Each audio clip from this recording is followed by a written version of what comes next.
Welcome to the Agent Upgrade Podcast with your hosts Jasmine Cornetten and Alan Corey, where we learn the strategies of top producing real estate agents so you have the tools to upgrade your own real estate career.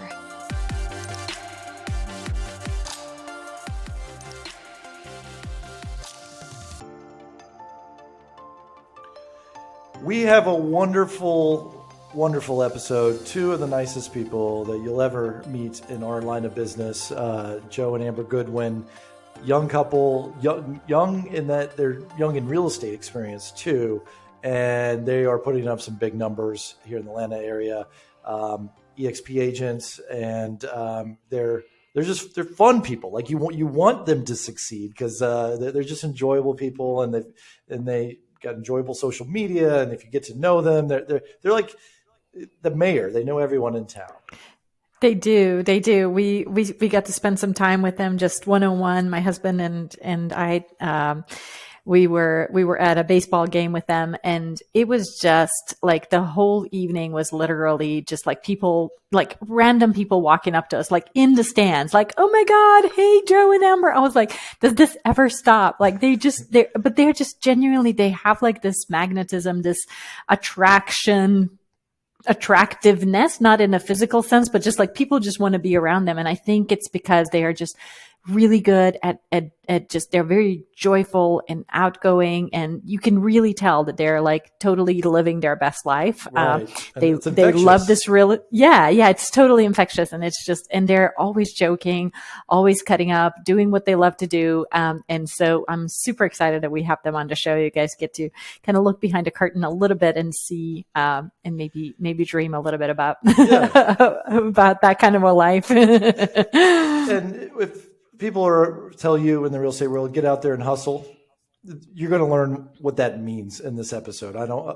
They live the definition of hustle, and their actions show it. So, when you tune in here, you're going to be like, oh, I get it. When people say, get out there and hustle, what that means, So they live it, and they're good at it. And I think you guys are going to fall in love as well. So let's get going on this amazing episode. Phenomenal guests, Joe and Amber Goodwin of the Goodwin Agents.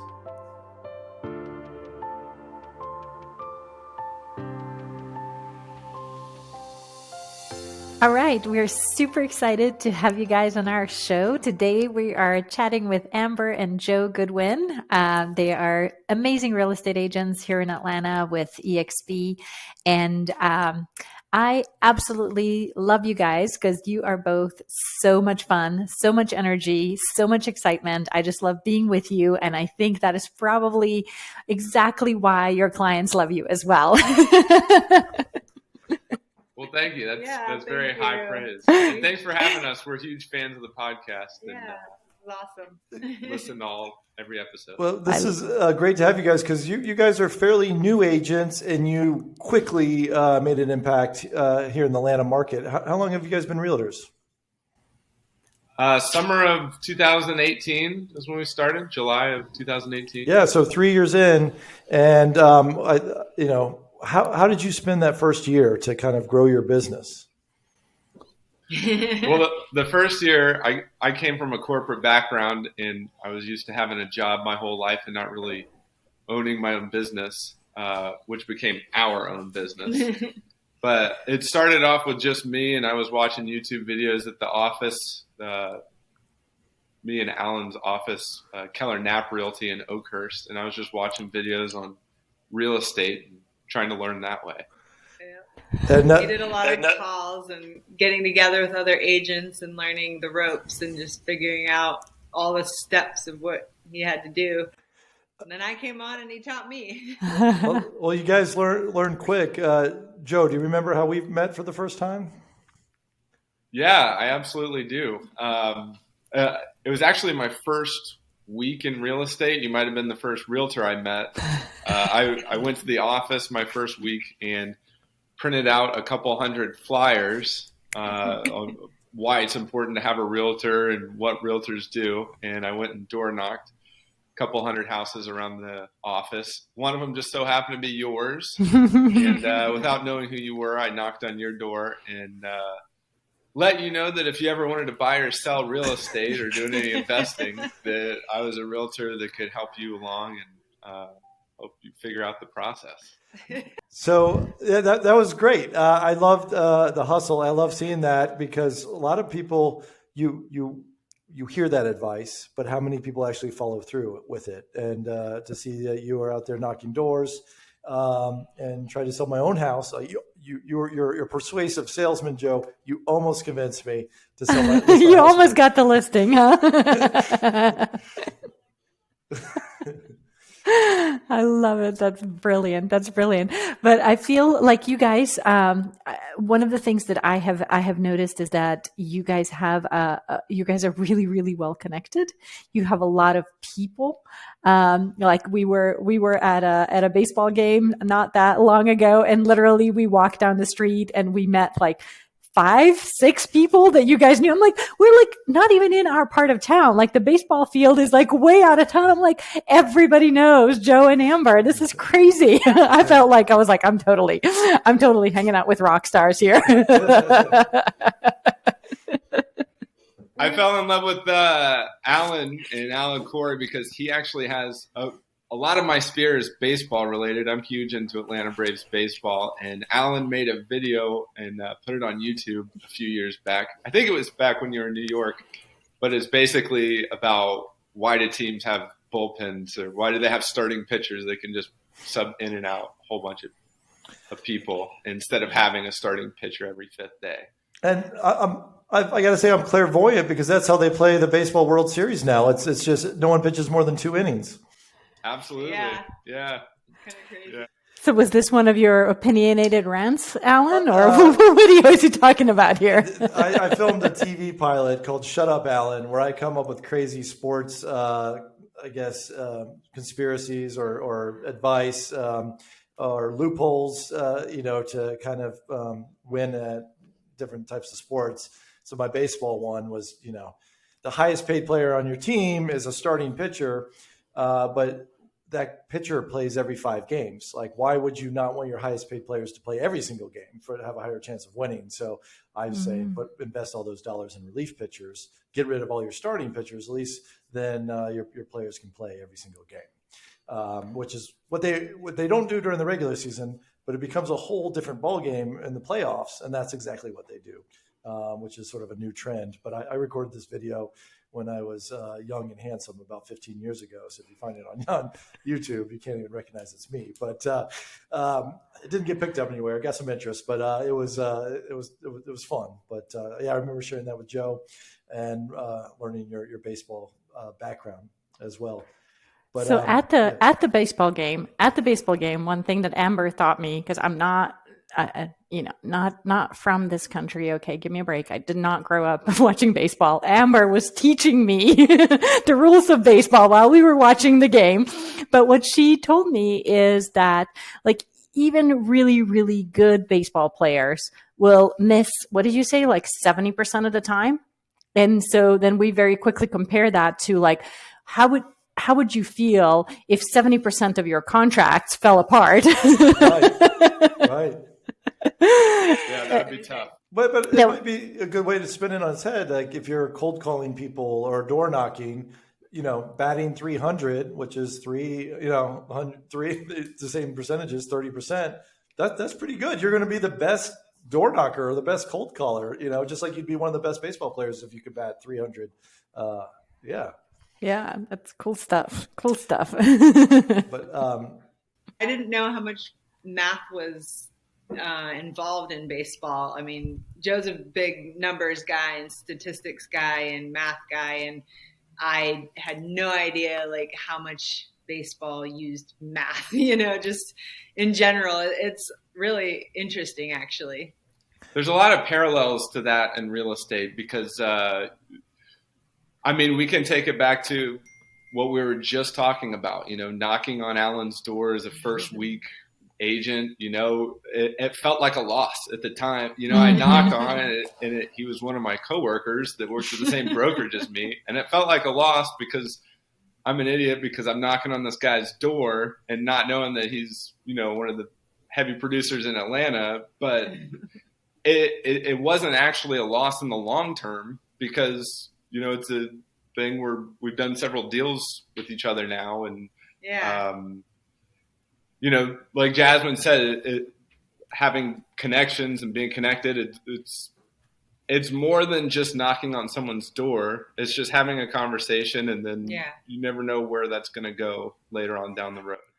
Yeah, I mean, and so my point of view was, okay, there's a young hustler, this reminds me of myself about, how I got started.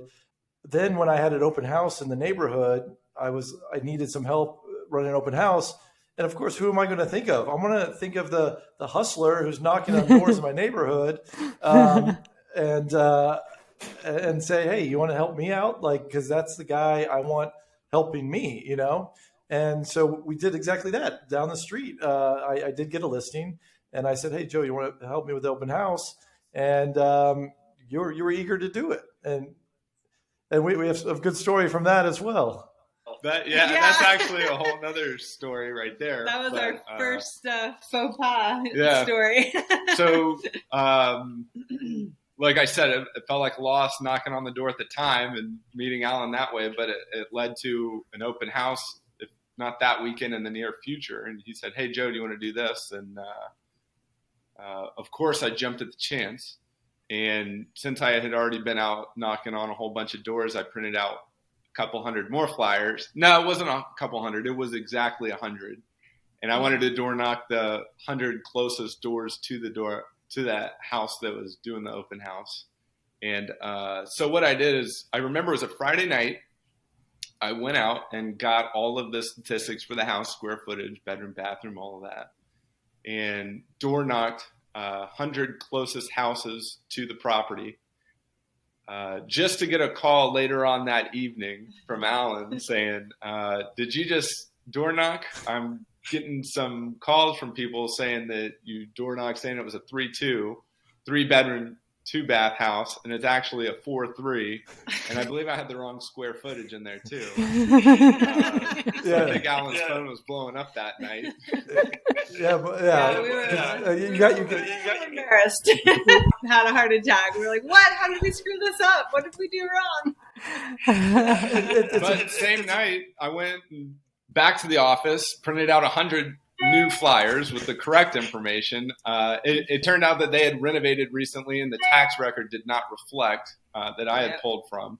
So door knocked about 100 houses again. The same houses. Updated a flyer. I love it. So I both did the open house that Sunday, and to this date, I think it was the biggest open house we've had. Over 50, 60 folks in there, groups of folks in there. So all it takes is door knocking everyone twice. That'll do it every time. But so it was one of those clients. It was a very stressful sale, and very nervous client, and wanted a lot of hand holding. And then so she got really upset, which I understand her viewpoint. Why are you underselling my home? Like you're telling everyone it's a 3-2. What are you doing, Alan? And I'm like, let me see what's going on. Let me check that. And then she wanted me at the open house. And so we both did the open house together. But yeah, I'm glad we were both there because it was nonstop stream of people. And thankfully we were able to get the house under contract and go from there. But, again, that's you. Some would say you said you felt embarrassed, Amber, but to me, people make mistakes. It's how you handled the mistake. You're like, oh, you owned it. Hey, you're right. We did have that on the flyer. You instantly went to the office, 9:00 at night, printed new ones, and went back out there and put it back in the mailbox and knocked on the doors or whatever you had to do. And to me, again, I was even more impressed with you. I was already impressed with you, but the fact you made a mistake and then made up for the mistake, I'm even more impressed. If you never made that mistake, my impression level would have been, a notch lower. But the fact you made a mistake and fixed it, it made me more impressed with you guys. Yeah, I feel like I have over the years in business, I have learned I have a bit of a perfectionist streak in me, and I want the email to be formulated just perfectly and the appraised value to be exact. But I have had to actually unlearn some of that to be able to respond quickly to people.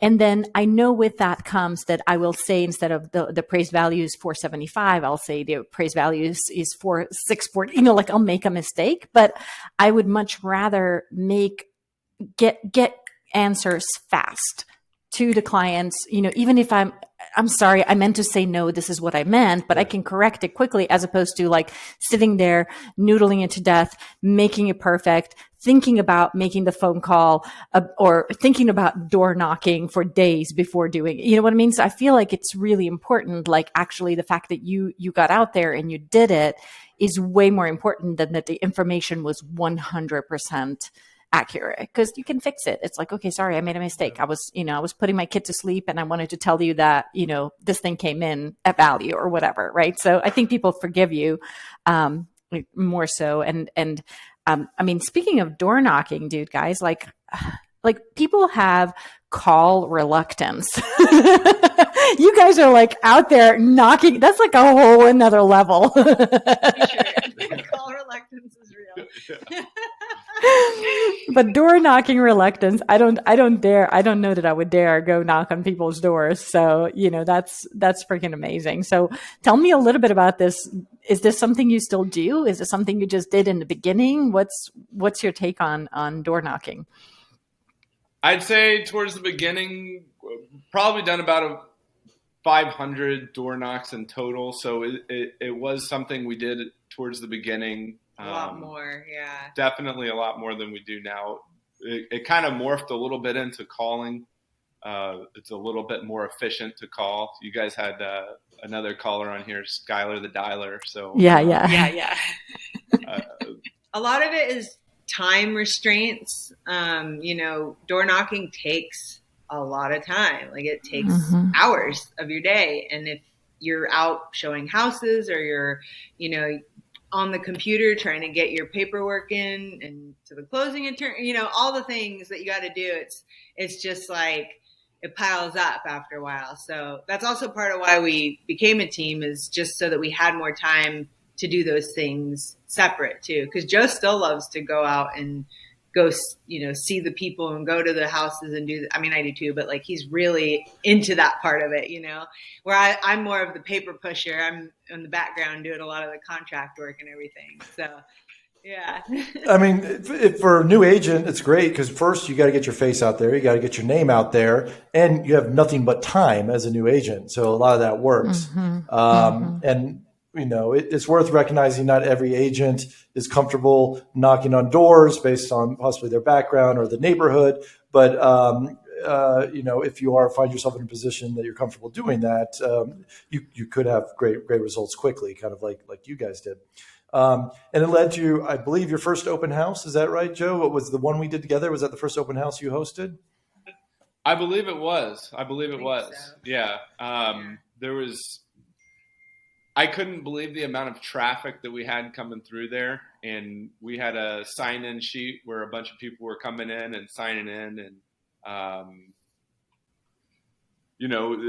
I found out that, I don't think that you even knew you taught me this, Alan, but I saw you take that list of people and, follow up with them and add them to your database and stay in touch with all of them. And I kind of thought I was just there hoping somebody was going to say, "Hey, can you sell my house, Joe?" You taught me more than you even realized just by doing that one open house. I didn't understand at the time that you wanted to get to know the neighborhood and stay in touch with them. And that was really what was important, was staying in touch with the neighborhood and educating them. Yeah, well, what I usually well, that's good to hear, and I'm glad you learned something from me, because a lot of times I don't even know what to say and to new agents, but this podcast I try to get it all out.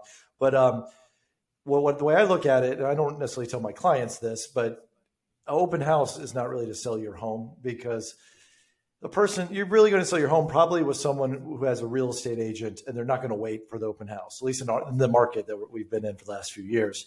But what it is, it's people showing up who don't have real estate agents, and I want their contact information, and then I follow them up, and then they become my clients, and I'm going to sell them another house, kind of thing. That's typically how it rolls. And so if you're a new agent looking and you have nothing but time, call other agents in your office and say, let me host your open house, because this is how I got started. I know it works. When I started here, I didn't know anyone and just started doing open houses everywhere. And it helps to do open houses in the neighborhoods that you live in, because you can talk about it. You can talk about the schools and the restaurants and the parks. I knew it the best, so I tried to do every open house in my own neighborhood. And then what happened, even if they weren't my clients, they were probably shopping in that neighborhood.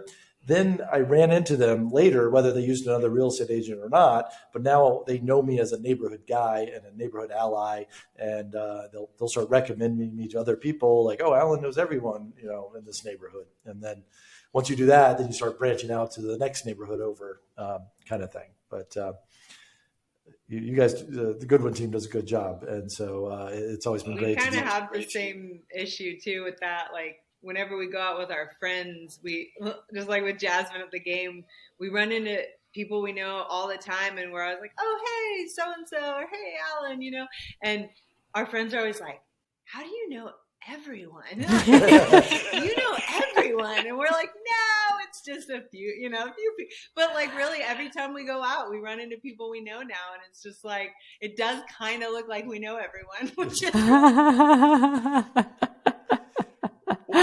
Well, I also see evidence of your hustling, because like I remember I went to go show a house in Lawrenceville, I believe, which is not my market. It was 45 minutes. I was helping a friend out. I was helping sell their house. And I go show the house, and then there's a flyer like stuck in the doorknob, and it says, "Hey, we're the Goodwin team, and we've got a house coming up in this neighborhood." And I'm like, God, these guys are everywhere, and they're door knocking everywhere. Like we're so much everywhere. We were in Waleska today. Yeah, that's how far we are. Yeah, that's about an hour and a half northwest of Atlanta, and we probably are at that third to fourth year where we need to dial it into Northeast Atlanta to ITP-ish. We probably need to start doing that more, but we have a habit of, if anybody wants to see something, we kind of want to see it too. And, we want to show them houses. No, I think that's great. Like I was a yes man, for the first 5 years, and I was driving all over Georgia, but I needed to get my name out there. I wanted to also learn, like I've never been to that town. Let's go learn together kind of thing. Yeah, exactly. And a lot of it is that, Joe grew up going to Duluth High School, and people from Duluth High School move everywhere. Oh yeah. I mean, they're everywhere. They're all over. They're all over Georgia. We've sold so many homes, or bought so many homes with people that are moving all over the place, and most of them have either gone to high school with him or worked at his last job with him and stuff like that. So it's like, we don't want to turn our friends down either. Like those are our actual friends and people that we really know. So that's part of it too, is just we want to really help the people we know the most, like get ourselves out there for them, So you guys both had corporate identities prior to becoming agents 3 years ago. How did you shed that identity and sort of rebrand yourself as real estate agents? It was hard. It was kind of hard. Like I said, when I first started, Amber wasn't with me yet, but when I first started, it was 9 to 5, Monday through Friday at the Keller Knife office. And it doesn't work that way. What's most important is, as you guys have already alluded to, being in a lot of circles is great, but what you need to do is just stay in touch with those circles. Amber walked dogs for a long time. We worked at a corporation here in Atlanta that has a lot of employees. She walked dogs. We had that. I was in the Marine Corps, friends from high school. There's a lot of circles. We're friends with a lot of old neighbors, and it's kind of more just staying in touch with them and not really – the 9 to 5 showing up and putting in the work is important, but what's actually important is staying in touch with everybody and building relationships and staying and being there for them when they actually need you too. Like need you on a weekend and in the evenings, and that's just what we work now, And yeah, so a lot of people have a pipe break and they call us, or there's a light that goes out and they need help. Yep. So, and I just want to say, as a consumer of some of your social media content, I just see Amber on skateboards and half pipes, and I'm like, wow, these are the coolest real estate agents in Atlanta. They can have all the cool clients because I'm not going to win them over. So you guys got like a cool vibe going for yourself. Thank you. And it's very, very like not. I mean, I don't know what I'm trying to say. It's very natural. That's just really who we are. We just are who we are, And like when I first started in real estate, I was a little embarrassed about, I'm an adult skateboarder. Like, that's kind of probably stupid to most people. But everyone was like, you skateboard? That's so cool, blah, blah, blah. And I was like, oh, I guess this is like something that people actually enjoy seeing sometimes. So I just kind of kept doing my normal thing. And that's how that happened. Well, you come off as real and authentic, and I can trust you. You're not pretending to be someone that you're not. So I think whatever hobby you're in, you can just see that, it could be knitting, but if you're like really into knitting, like then I get into it or whatever. Like it's exciting to see that you're excited about a subject kind of thing. Yeah. So I was thinking of starting a knitting circle at the pub down the street. Yeah. You don't know what's going on. Knitters need homes. Yeah. Knitters need homes too, right? Yeah. I love it. So how do you guys stay in touch with your people? Is it mainly through social media, or do you have some sort of an organized divide and conquer plan in place for your business? So we do a lot of social media, of course, but a lot of it comes from Joe's email. I mean, our email, but Joe writes the email. He's really good. I think he does a really good content where people are interested in actually reading it. And, he has a good read rate instead of just like a delete rate. It's read often, which we get a lot of calls from that, like, hey, I saw your email and it reminded me of this. And I thought I'd call you and ask you, or whatever. And so I think a lot of it's the email, a lot of it's social media. And then a lot of it is like, we just honestly like to hang out with a lot of people. Like we try to get involved in whatever people have going on just because we enjoy it. And then we end up starting to talk about real estate, of course. And then, people ask us questions about how much they could sell their house for, or, whatever it is. And so a lot of it's just being around people too, And the email, we try to do something different where, a lot of agents, they just do a copy and paste thing from NAR or some kind of real estate article, just copy and paste on there. I write everything, what I think about the market and where it's going and what I see happening. Obviously, I don't have a crystal ball, but I like to post other stuff too about the Braves or new restaurants or any concerts that are in town. Like I put all sorts of stuff in Atlanta. I think there's a website named Curbed that stopped when the pandemic hit. I don't know if they've started back up, but the Atlanta version shut down. Yeah.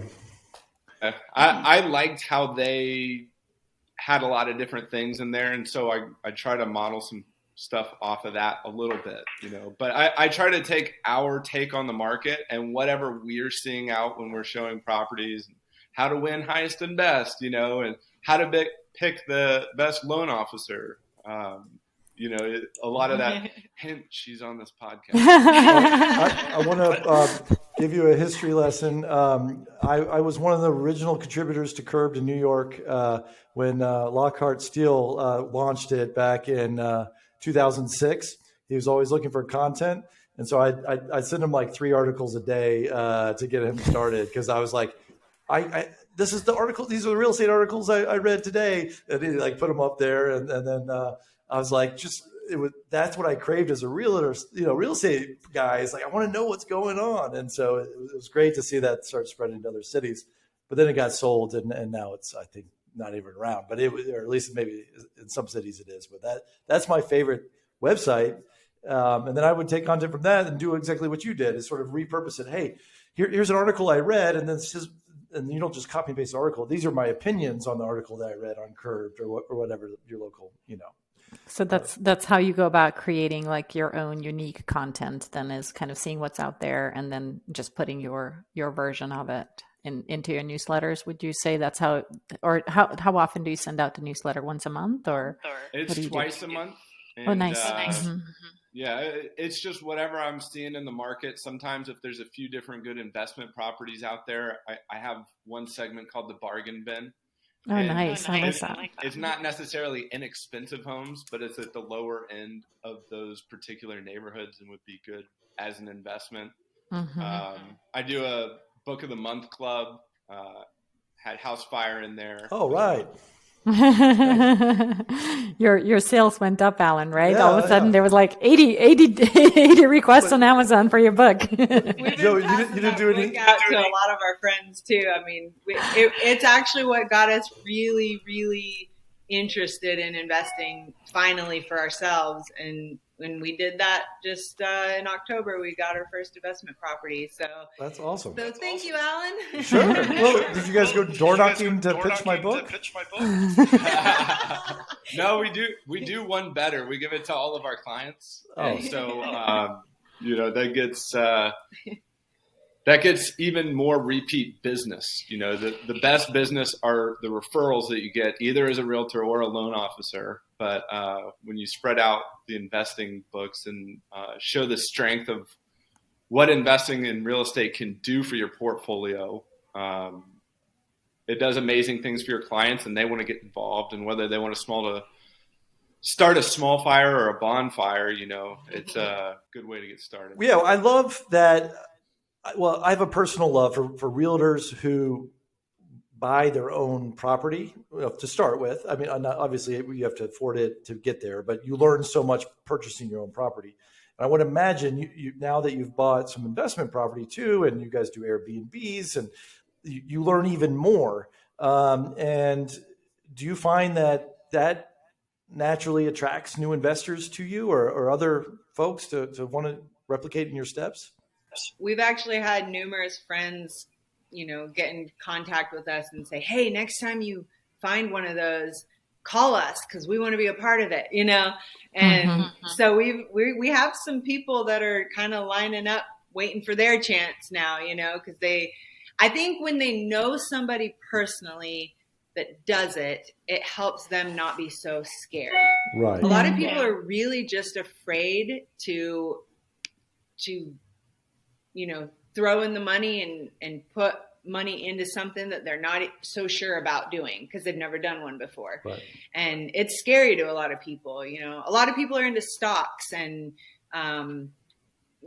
crypto coin and all that stuff. And that stuff scares me to death. I have no idea how to work any of that. Joe does all that. But that to me feels like how a lot of people probably feel about investing in real estate is it's a lot of money going into something they're not sure of, that could maybe fail on them. But it's like, if you don't try it, you'll never know. And most people really want to try it. I would say probably good, 50% of people out there probably wish they had investment properties if they don't already, and they're a little bit scared or nervous. Money, of course, is part of it. But if they knew how to leverage everything properly, which is what we're learning and Alan's helping people learn with his book, is you can figure out ways to do it without killing yourself. Right. Yeah. I think a lot of people, they hear the scary headlines because no one's going to talk, hey, this guy made money. You hear way more episodes, hey, this guy lost money in real estate, because those are more clickbaity kind of thing. And so just assure them. And like you said, modeling it like you've done it. So I feel like, I would trust a real estate agent who's done it kind of thing. I always try to tell people to create a niche for themselves. And so if someone wants to buy a condo, it doesn't have to be investment property, but say you want to, you bought yourself a condo, then you can teach other people about condos, and you're now a condo expert because you've done one, right? And then so you do one investment property, you're an expert because you've done one more than everyone else, that your clients, right? And so you just got to get started. I think what I like about, though, because I do follow you guys on social media, what I like about the way you guys talked about, that the condo purchase, I think some people hesitate putting their own private stuff out there, right? They don't want to seem boastful or like, oh, look at me, yet another property, I'm blah, blah, blah, blah, blah. But I think the way you guys presented it, it was just like super authentic, super charming. And like, I felt like everybody in the social webs was kind of rooting for you guys. Like, yeah, we want to see you remodel this thing and rent it out. And, off you go to IKEA, getting your furniture for the Airbnb. It was super, super cute and just like very, it was very easy to look at that and say, oh, if they can do it, I can do it. Right. And I think that's kind of what you really want is you don't want to feel like, oh my God, I'm this person buying this $8 trillion home that nobody else can, even fathom buying. It's more like, hey, here I am and I'm doing this thing and you can do it along with me. Yeah. And we can show you how. Yeah. Like we can help with it. And that's part of it too is, this being our first one, especially, we wanted it to be super promoted, like to our friends and family too. Like it's a condo that can be pet friendly and it can have 6 people, and we want to give our friends discounts. Like we want people to be able to go and enjoy their vacation and be able to bring their pets, because that's something for us that it was always really hard to find was somewhere we could bring our dogs with us, because if you don't bring your dog, you got to pay a pet sitter, and then the pet sitter costs as much as the condo. And, it's like a whole thing. So when we found this, we were like, okay, we know exactly what we're going to do and we're going to offer it in this way. And, we had a lot of people already like trying to get, the link and everything for it. So we're really excited. I think it's just officially online, maybe as of yesterday or the day before. So we're going to start, sending out the link to our friends and stuff, but we're really excited. But yeah, we wanted it to be like almost like an everyone's condo, not just ours, And then once you get one on the market, it's infectious, and you just want to go ahead and get the second one as fast as you can. And whether it's here in Atlanta or down in Florida or wherever, somewhere else, it really makes you think about the future and alternative ways to live financially free. Right. I had a client who just bought a house last month, and then he emailed me last night and he was like, is it too soon to buy another one? I was like, nope, you're right on cue. That's when you send the pre-approval right there. It's like, hey, your credit is good for 120 days and I can here's your pre-approval, off you go. I can't say we haven't been looking at more places, but yeah, right. I know how it goes. Once you book that first guest and the rental income comes in, then that really will kick you in the butt to buy a second one too. And get moving. Exactly. Yeah. We can't wait. Of course, we went on in the winter, so it'll be a little slow going, but we figured that would be actually better in reality for newbies, because you kind of can grow yourself with the business. Right. You don't feel so overwhelmed and so freaked out by, oh my gosh, how many people, and how's it gonna look, and it kind of wears you in. Even just to back up just a little bit, our first Airbnb we ever had, we started about 5 years ago when we decided to get into real estate. We Airbnb'd out the top of our old house, and that basically paid our mortgage, which made leaving corporate America not as scary. So, we look back, we do the math on it, and, we actually got paid to live in our old house basically. And we love that. Like, you don't think about it when you're doing it, but then when you go back and you kind of do all the math and you add it up and you're like, holy moly, I just made $600 a month or whatever to live in my house. Right. Yeah, it was about $600. It's really cool. Is what we got paid to live there for 7 years. And it wasn't a duplex, right? You just had 2 bedrooms, 1 bath upstairs, and they shared your kitchen, and you guys lived downstairs. We actually stopped allowing the kitchen to be used after about maybe 6 or 8 months in the first year. It just ended up being, it was like too small. Our house was a small house, and it was just too much. Like we felt like we were cramped at that point. So when we cut off the kitchen usage, it was like wonderful. And people didn't mind either. Yeah. They had a fridge and a microwave, and some people brought like a little 2-burner stove or something with them. Those little electric ones. But most of the time people were only there to like come see a concert, and they weren't even in the house half the time, or, it was always something different. But we had a couple like 30-day nurses that came in for COVID in the beginning and stuff like that. So, yeah. So this is a new hack for our real estate agents. So when you want to quit your corporate job, go ahead and rent out Airbnb part of your house. That'll pay for your rent. You can scrape together some money for ramen noodles somewhere else and then start door knocking. Is that how we're going to sum this up? You need to write a book. Yes, you do. It's difficult because when you first begin the real estate journey. Yeah, because when you are beginning that real estate journey, it's all expenses, right? You're buying business cards, printing, making signs, you're doing this and doing that. And then it's like, it could be 6 months, it could be a year before you get your first client or deal. And then it's 30 days after that you get close on it and get paid. So having that, being paid to live in your own home or your bills covered and some alternative source of income, that really makes the transition much easier, for sure. Yeah. It was so much better and so much less stressful. We really we did a lot of research before, and we made sure we were going to have enough in savings and, to cover a certain amount of time. And then we house hacked, and we had that being paid for. And so, with all of that combined, it made it so much less scary and stressful to feel like we could, have him leave the corporate job. And, the only big difference probably was that health insurance wasn't included, stuff like that. But well, with your quick success, what do you guys sort of see for the future? Are you guys doing any business planning, any big moves you're aiming for 2022? Are you guys going to continue more of the same? Like do you guys do any sort of business planning or year review to kind of see where you're at?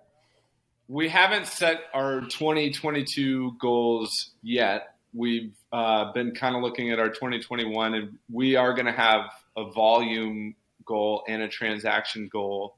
But a very important thing of our business and the way that we want to operate is we're ready to change at any point to do whatever we need to do in order to improve. And nothing will get in the way of us constantly improving, and if there's any ideas that we have that aren't working or any processes that, we're ready to pivot and change and try something else at any time. But yeah, I think, some of our goals are just making sure that we're always helping people in some way or another. That's our biggest thing. Is when Joe left his corporate job, we both worked at the same company, but I left a little bit earlier than him. When he left, his number one thing was, I want to help people, like actually help people. And, that's kind of been our number one, like, motto is like, whatever we do it to help people so that they get their dream home, or they sell their home and move to Costa Rica, or whatever it is, whatever they want, whatever their dream is, we want to help people achieve that too. So yeah, that's the biggest goal probably, I think. Mm-hmm. People over transactions always. Yes, helping families get into homes, right? So let's talk a little bit about, so you are a husband and wife team. I feel like you guys are a lot like my husband and I, in that we're in the business together. We're together all the time. Like, we have so much fun in it together. And so for me, it's really difficult to even fathom being in this business without my spouse in it with me. So what about you guys? Tell us a little bit about how it is for you guys to work together, and some wisdom around that for other couples that may be thinking about joining forces. So we kind of had a little, what do you call it, game up on people, or whatever the term is. We actually worked together before at our last job for about a year, I guess it was, when we lived in Tucson and Arizona. And we, found out all the little things that we kind of didn't like about working together and did like about working together. And mostly, I would say 96% of the time, we love it. Like, we love it. We always have our little, like, oh, why don't you do this? Or how come you're not listening when I'm telling you that? Whatever it is. But that's just called being married, though. Being married part of it. Yeah. But we really do work really well together. And we get a lot of calls, probably like you guys do, where it's like, hey, you know, is Joe there? And Joe will be like, yeah, I'm here too. You know, like we're always together, yeah, all the time. Yeah.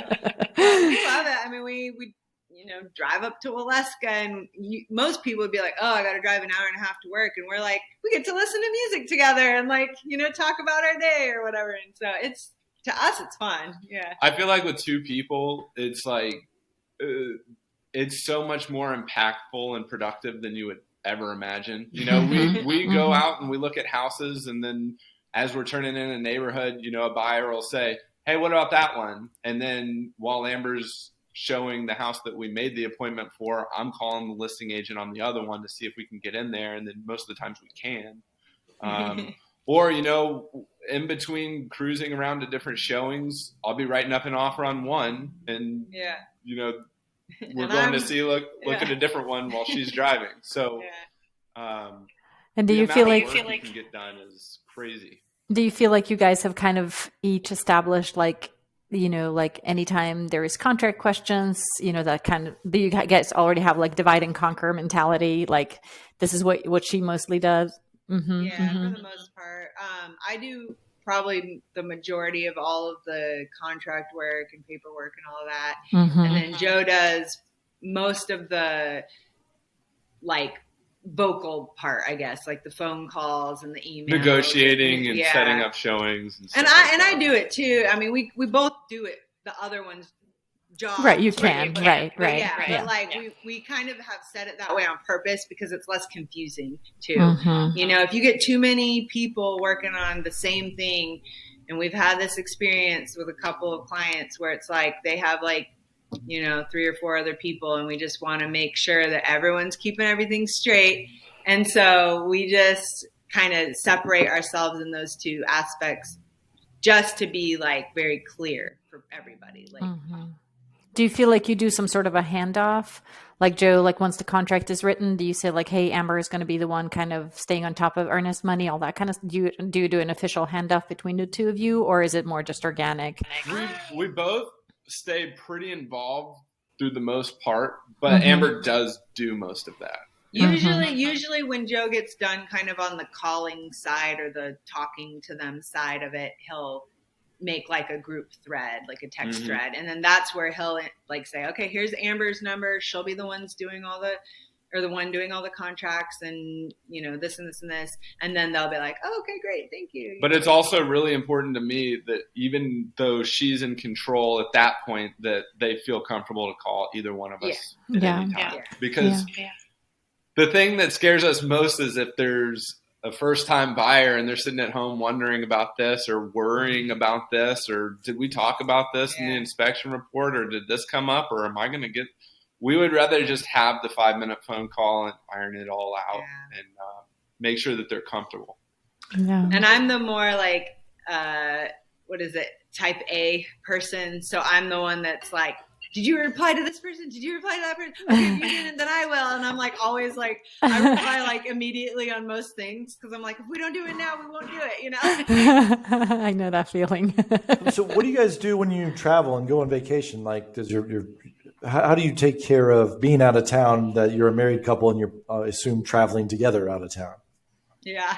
We have a couple of really good trusted agents that we kind of sit down and we have a talk with, and a lot of the work we can do from the road, which is great. And I know Jasmine's kind of the same way. Like, doesn't matter where she's on vacation, for better or for worse, she can still kind of get a lot of work done. But we have a few different agents that we'll call on and let them know when we're going on vacation, and they can usually know what's going on with all of our buyers and pop in and see something while we're out of town. Do you compensate these agents? Oh, 100%. So I don't know if we should even be saying this on here, but a lot of the times agents that go on vacation typically pay other agents, you know, $75 a door, $100 a door to, you know, go and show properties. But what we like to do is give referrals. Basically, that means that the other agent's going to have skin in the game throughout the entire transaction. That's because we want them engaged with our client just as much is we are, and we want them to be a big part of the transaction.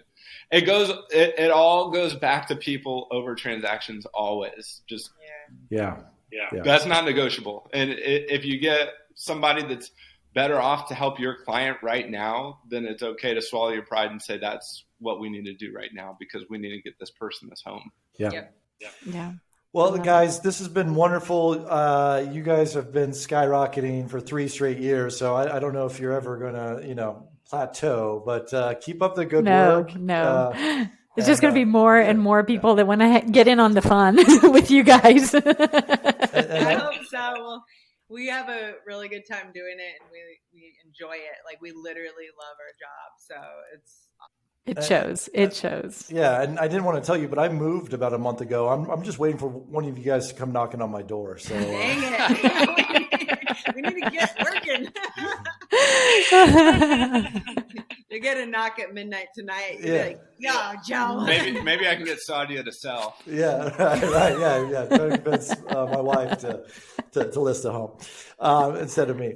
That would be awesome. That would be my impressive notch would go up another level for sure. But if anyone who's listening who wants to follow you guys on your social media and see the half pipe kick flips and things like that, what are good ways to check you guys out? We're on Facebook at Goodwin Agents, or you can go to goodwinagents.com. That's our website. Yep. And if you want to see me skateboarding on Instagram, you can look me up on Amber Skates with an 8 in there. Oh, awesome. Well, thanks, guys. You guys are killing it in Atlanta. EXP agents, newly EXP agents. So congrats on your new move. And I assume that your great things are going to come with that move. You guys are doing all the right things, and keep at it because what you're doing is working, obviously, and it shows. And thanks, Alan. Yeah. Thanks, Alan. Thanks, Jasmine. Thanks for having us, you guys. This was fun. We'll see you soon. Bye-bye. Thank you for listening to the Agent Upgrade Podcast. If you are an agent looking for a new mortgage lender, start with Jasmine at jasmineteam.com. If you want to learn about real estate investing and working with investors, check in with Alan at thehouseofac.com. See you next time on Agent Upgrade.